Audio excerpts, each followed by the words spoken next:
Le Loch Ness est plus vaste que les lacs de Paris. Des milliers de personnes visitent les rives de ce lac écossais chaque année, fascinées par la légende du monstre du Loch Ness.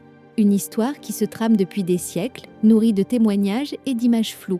Mais saurais-tu qu'il existe des archives qui répertorient des observations de la créature depuis 565 après Jacques Chier? L'une des premières mentions parle d'un moine chrétien, Saint Columba, qui aurait combattu la bête. Peu de gens savent que cette légende pourrait remonter à une époque où des créatures préhistoriques erraient dans les eaux sombres.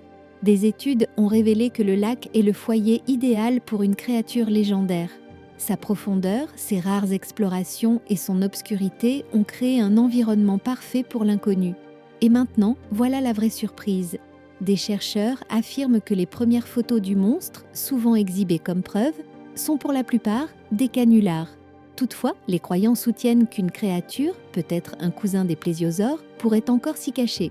Les expéditions modernes continuent de scruter les profondeurs. Comment ? Grâce à des technologies de pointe comme les sonars et les drones. Les résultats sont consternants. Silence radio. Mais la légende explose encore.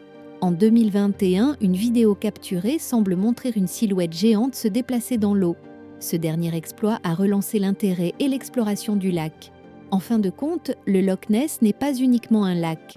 C'est un mystère vivant, à la frontière entre la réalité et la légende. Qui sait ce qui se cache encore sous ces eaux sombres ?